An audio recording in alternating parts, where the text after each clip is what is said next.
الحلقة في القلب مشاعر أخفيها قد أشرقت الشمس عليها. السلام عليكم ورحمة الله وبركاته. الحمد لله رب العالمين الذي أنزل السكينة في قلوب المؤمنين ليزدادوا إيمانا مع إيمانهم. أشهد أن لا إله إلا الله وحده لا شريك له وأشهد أن محمدا عبده ورسوله صلى الله عليه وسلم لا نبي بعده. اللهم فصل وسلم وبارك على هذا النبي الكريم سيدنا ومولانا محمد وعلى آله وصحبه ومن تبعهم بإحسان إلى يوم الدين. أما بعد فيا أيها الحاضرون رحمكم الله، أوصيكم ونفسي بتقوى الله وطاعته فقد فاز المتقون. اتقوا الله حق تقاته ولا تموتن إلا وأنتم مسلمون. فقال الله تعالى في القرآن العظيم وهو أصدق القائلين: نعوذ بالله من الشيطان الرجيم. بسم الله الرحمن الرحيم.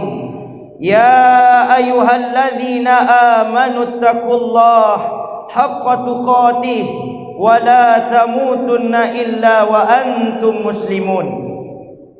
وقال تعالى في آية أخرى: يا أيها الذين آمنوا اتقوا الله وقولوا قولا سديدا يصلح لكم أعمالكم ويغفر لكم ذنوبكم ومن يطع الله ورسوله فقد فاز فوزا عظيما.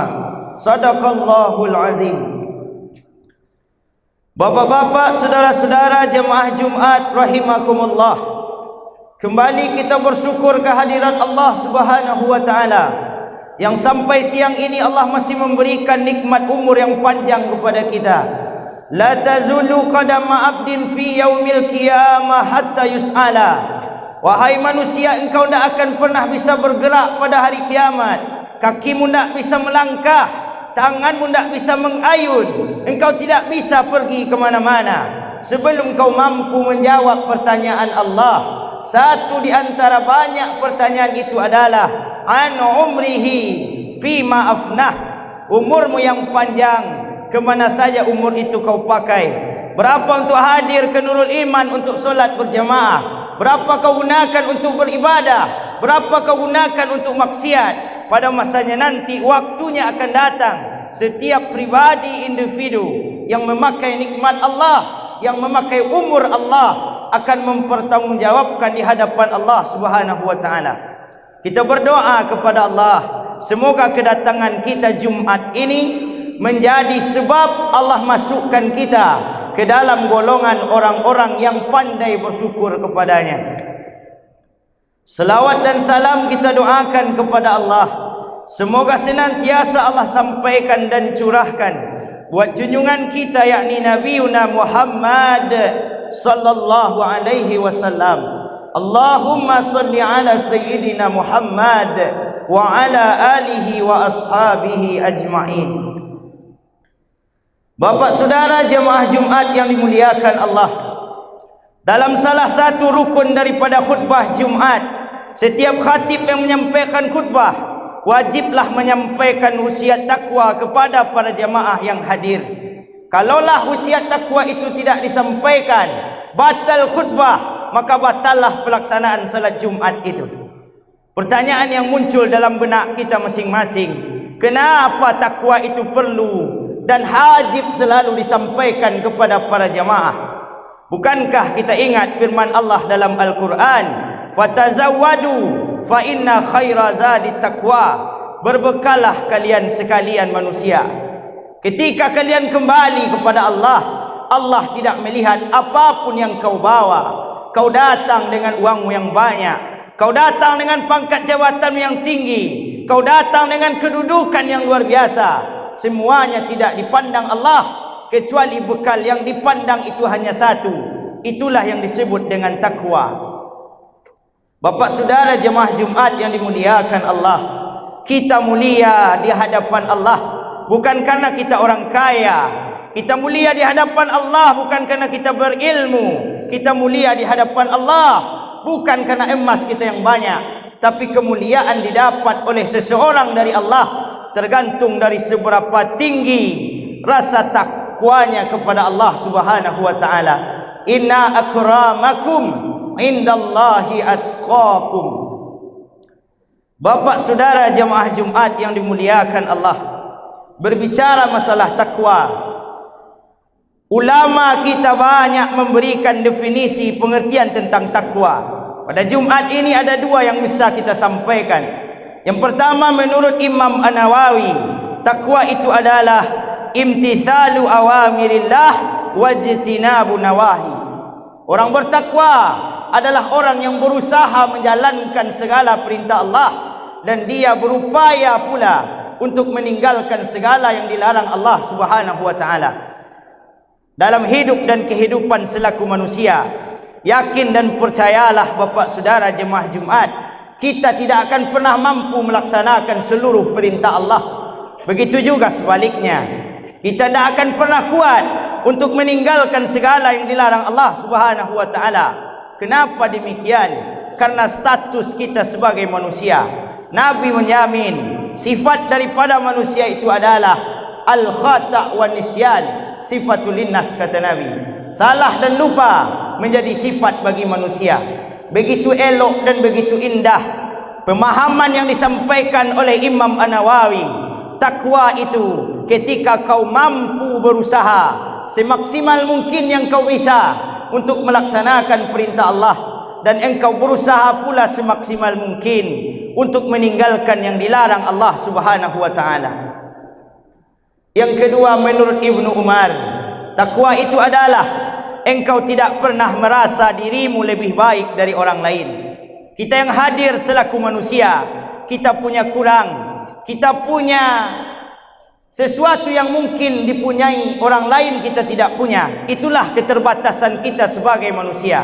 Oleh sebab itu Bapak saudara jemaah Jumat, orang bertakwa adalah orang yang selalu merasa dirinya kurang daripada orang lain dan tidak pernah merasa dirinya lebih dari orang lain. Kalaulah kita merasa kita paling kaya, kita paling hebat, kita paling soleh, apa bedanya kita dengan Namrud? Bukan kata ingat, Namrud berkuasa 400 tahun lamanya. Wa kana mulkuhu arba'a mi'ati sanah, 400 tahun berkuasa. Lalu apa yang timbul dan hadir dalam dirinya? Tak lain dan tak bukan adalah sifat sombong dan angkuh. Dengan kesombongan yang tidak terbendung lagi, dari mulut keji si Namrud dia mengatakan, Arabbun gairi, akulah Tuhan. Tak ada Tuhan yang lain. Allah itu tidak Tuhan, akulah Tuhan. Maka Allah masih sabar melihat perilakunya. Allah utus kepadanya Nabi Ibrahim alaihissalam untuk mengingatkan Namrud untuk kembali kepada Allah. Lalu apa jawabnya? Tidak ada Tuhan yang berhak aku sembah, akulah Tuhan. Engkau sekalian wajib menyembah kepada aku. Lalu apa yang terjadi? Innallaha la yastahi ayyadriba mathalam ma ba'udah. Allah tidak malu menciptakan binatang yang kecil. Binatang itu bernama ba'udah. Ba'udah adalah bahasa Arab. Ketika kita bawa ke Indonesia, berubah maknanya menjadi nyamuk. Nyamuk kecil yang mungkin bagi kita mudah membunuhnya, tapi bagi Namrud merupakan binatang yang paling dia takuti. Apa yang dilakukan nyamuk itu?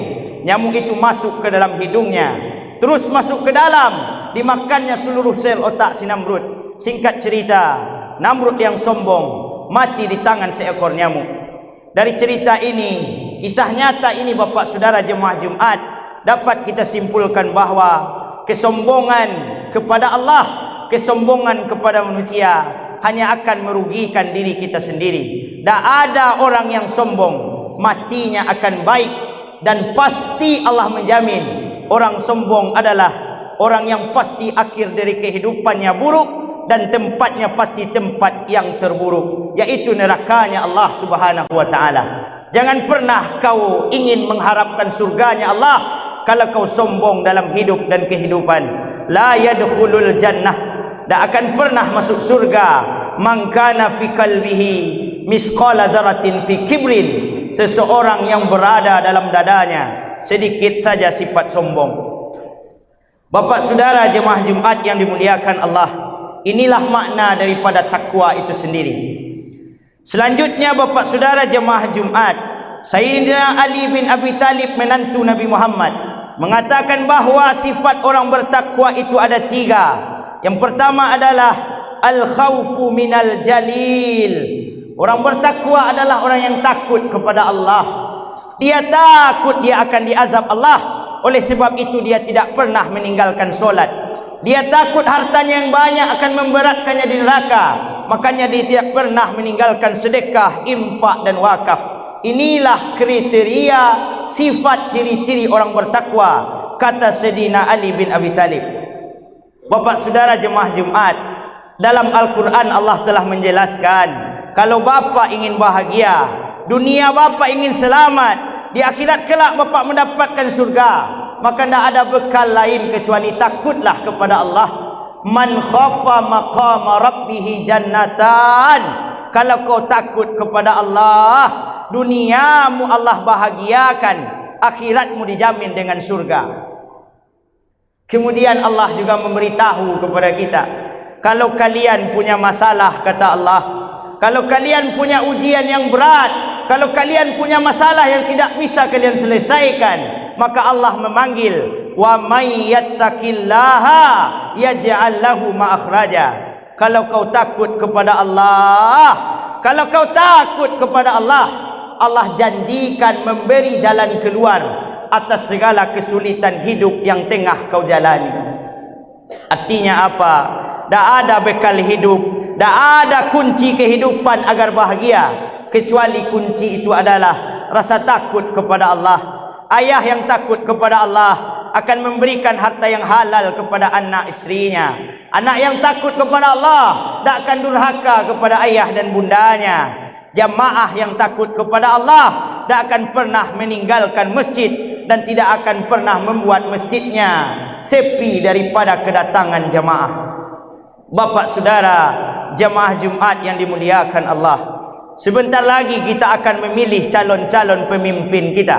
Ada presiden, ada calon gubernur, bupati, wali kota, ada calon legislatif, DPRD kota, provinsi dan pusat. Selaku khatib pada siang hari yang berbahagia ini, khatib ingin memberikan salah satu ciri pemimpin yang mesti bapak coblos. Bukanlah yang kaya, bukanlah yang banyak partai pendukungnya, bukan juga yang banyak uangnya, bukan pula pemimpin yang gagah wajahnya, tapi siapa yang mesti kita tusuk, siapa yang mesti kita pilih sebagai perwakilan kita, tak lain dan tak bukan adalah orang-orang yang takut kepada Allah. Kalaulah Allah dia takut, yakin dia akan amanah. Tapi jangan bapak berharap kepadanya ketika dia tidak takut kepada Allah.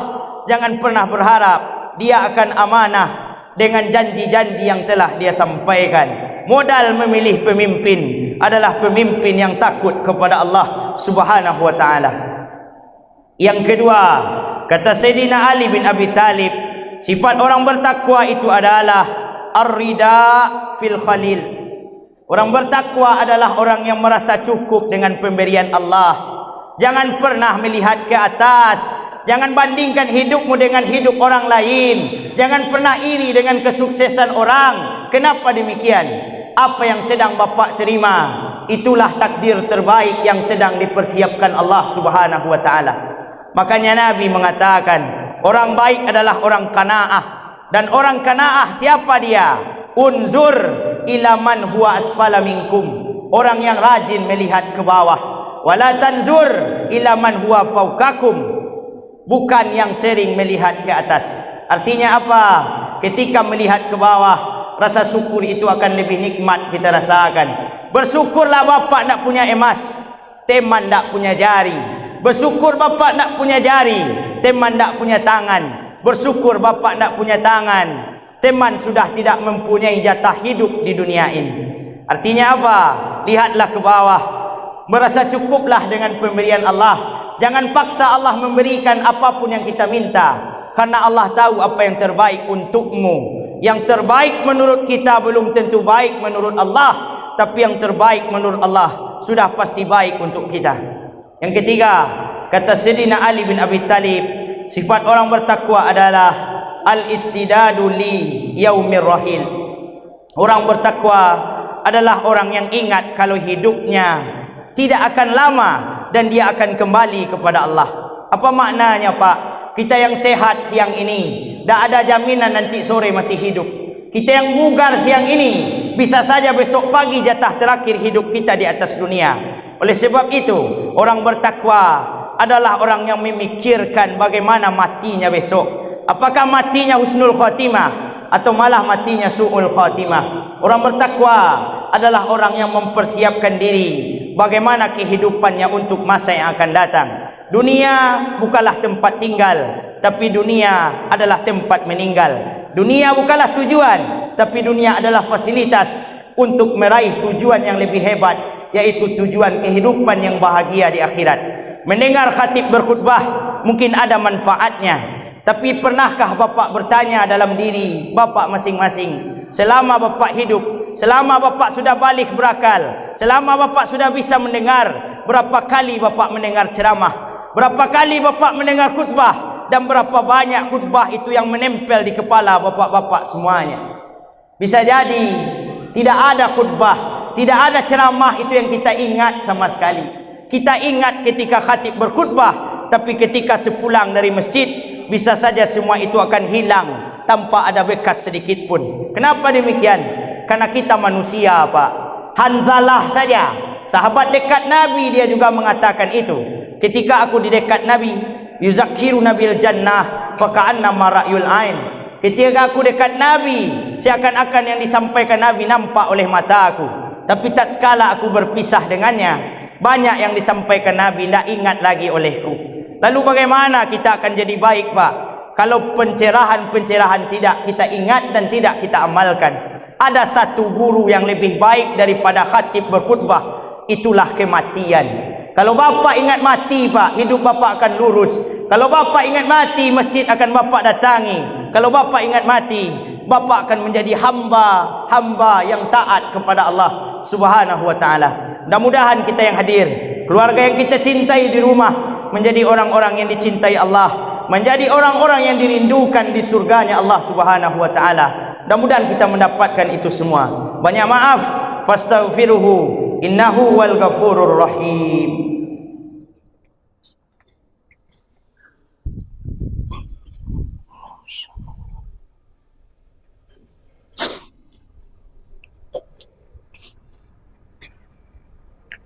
Alhamdulillahi rabbil alamin, alladzi nahmaduhu wa nasta'inuhu wa nastaghfiruh wa na'udzu billahi min shururi anfusina wa min sayyiati a'malina. Man yahdihillahu fala mudhillalah wa man yudlil fala hadiyalah. Asyhadu an la ilaha illallah wa asyhadu anna Muhammadan abduhu wa rasuluh la nabiyya ba'dah. Allahumma fasalli wa sallim wa barik ala hadzal nabiyil karim wa ala alihi wa sahbihi ajma'in. Amma ba'du fa ya ibadallah, usikum wa nafsi bittaqwallah faqad fazal muttaqun. Ittaqullaha haqqa tuqatih wa la tamutunna illa wa antum muslimun. Faqala Allah ta'ala fil Qur'anil azim wa huwa asdaqul qailin. Na'udzubillahi minasy syaithanir rajim. Bismillahirrahmanirrahim. Ainama takunu yudrikumul maut walau kuntum fi burujim musayyadah. Dahlah kalian yakin dan percaya manusia, kemanapun kau lari, kemanapun kau bersembunyi, sekuat apapun benteng kau bersembunyi dari kejaran kematian, maka pada masanya kematian itu akan sampai juga kepadamu. Oleh sebab itu, jadikan kematian sebagai guru, seolah hidup kita akan baik. Mati tidak menunggu kita soleh, tapi kitalah yang mesti soleh untuk menunggu kematian. Mati tidak menunggu Bapak rajin ke masjid, tapi Bapaklah yang mesti selalu ke masjid sebelum mati itu datang kepada kita. Orang yang terbaik adalah orang yang selalu mengingat kematian. Maka dengan itulah akan lahir rasa takut kepada Allah Subhanahu wa taala dan rasa ingin menolong dan selalu bermanfaat untuk orang banyak. Mudah-mudahan kita mendapatkan itu semua, menjadi orang-orang yang dicintai Allah Subhanahu wa taala. Innallaha wa malaikatahu yusalluna 'alan nabi ya ayyuhalladzina amanu sallu 'alaihi wa sallimu taslima. Allahumma salli 'ala sayidina Muhammad wa 'ala ali sayidina Muhammad kama sallaita 'ala sayidina Ibrahim wa 'ala ali sayidina Ibrahim wa barik 'ala sayidina Muhammad wa 'ala ali sayidina Muhammad kama barakta 'ala sayidina Ibrahim wa 'ala ali sayidina Ibrahim fil 'alamin innaka Hamidum Majid. Allahumma fir lil mu'minina wal mu'minat wal muslimina wal muslimat al ahya'i minhum wal amwat innaka sami'un qaribun mujibud da'wat. Amin ya Allah ya qadiyal hajat. Allahumma rabbana zalamna anfusana wa illam taghfir lana wa tarhamna lanakunanna minal khasirin. Allahumma ja'alna minal muslimin, Allahumma ja'alna minal mu'minin, Allahumma ja'alna minal muttaqin, Allahumma ja'alna min ibadikas salihin. Allahumma rabbana atina fid dunya hasanah wa fil akhirati hasanah wa qina azaban nar. Ibadallah, innallaha ya'muru bil adli wal ihsan wa ita'izil qurba wa yanha 'anil fahsya'i wal munkari wal baghi ya'izukum la'allakum tadhakkarun. Fazkurullahal azim yazkurkum was'aluhu min fadli yu'tikum wa la zikrullahi akbar. Aqimis shalah.